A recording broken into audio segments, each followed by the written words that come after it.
Bonjour, je vais vous parler aujourd'hui de l'alimentation, mais également de la digestion et d'absorption des aliments.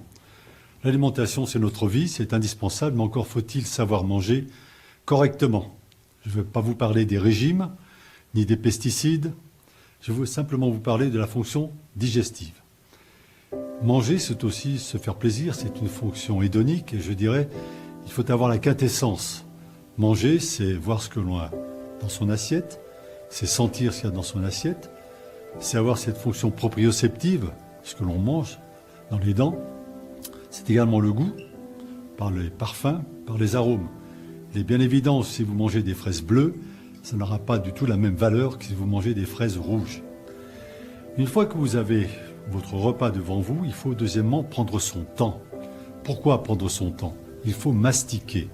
Pourquoi mastiquer? Tout simplement, quand vous mastiquez, vous envoyez des messages au votre centre de satiété, qui est l'hypothalamus, et si vous prenez votre temps pour manger, vous aurez rapidement une impression de satiété, à l'inverse de toutes ces personnes qui mangent goulûment et qui, au sortir d'une soirée de cinéma, après avoir mangé 2 kilos de popcorn, iront directement au restaurant parce qu'ils auront eu l'impression de ne pas avoir mangé. Deuxièmement, quand vous mastiquez, vous avez de l'amylase salivaire, donc vous allez dégrader le pain que vous avez dans la bouche, l'amidon, en glucose.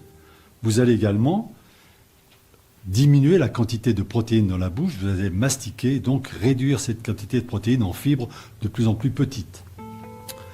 Lorsque votre bol alimentaire arrive dans l'estomac, les protéines vont également subir une première digestion avec la trypsine qui va également scinder ces fibres.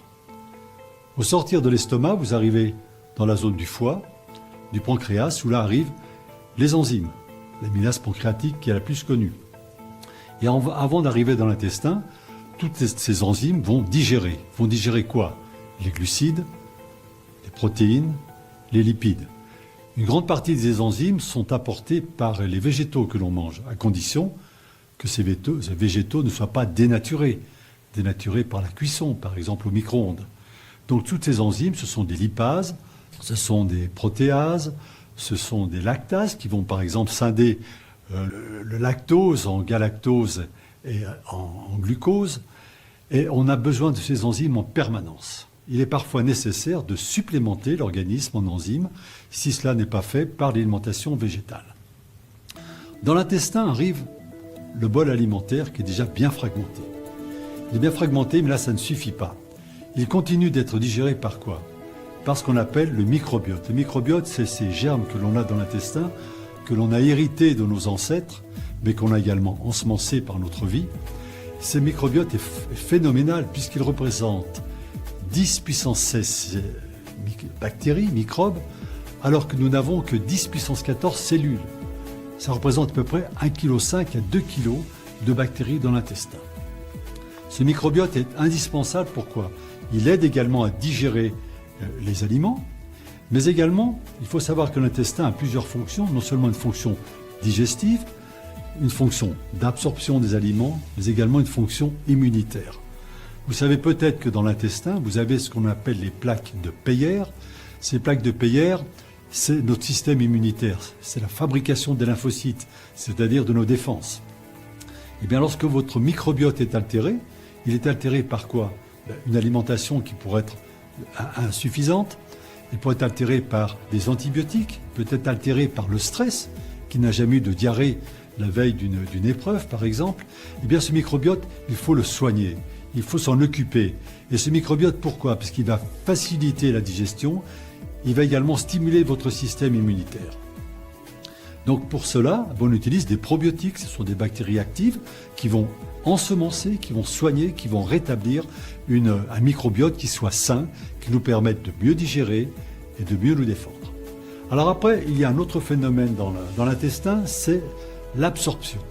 Alors ceci est décrié par un certain nombre de médecins gastro-entérologues qui vous disent qu'il n'y a pas de preuve évidente de ce qu'on appelle l'intestin perméable ou le leaky gut syndrome, en disant qu'il n'y a pas de preuve précise qu'entre deux cellules, en principe les cellules intestinales sont liées les unes entre les autres, comme du ciment.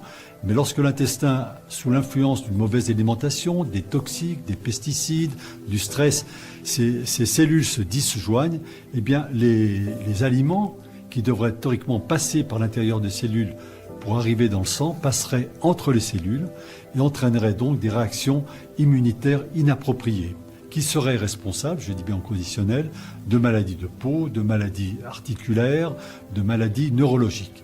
Tout cela n'est pas encore prouvé que ce leaky gut syndrome soit effectivement une affection évidente. Alors bien sûr, il faut également se méfier des régimes infligés à ces patients à qui on dit attention, vous êtes allergique au gluten, vous êtes allergique au lait, ceci d'une façon un peu péremptoire. Il faut se méfier, sauf si effectivement l'introduction de ces aliments dans l'alimentation entraîne ipso facto des symptômes digestifs. Donc en gros, je dirais qu'il faut dans l'avenir s'occuper de notre microbiote, pour cela fournir des probiotiques, nourrir nos probiotiques, ils ont besoin de bons aliments qu'on appelle les prébiotiques. On a souvent besoin pour nos enzymes de fonctionner d'avoir des cofacteurs qui sont contenus dans certaines algues, en particulier le manganèse, le zinc, le fer, qui sont indispensables au fonctionnement de ces enzymes.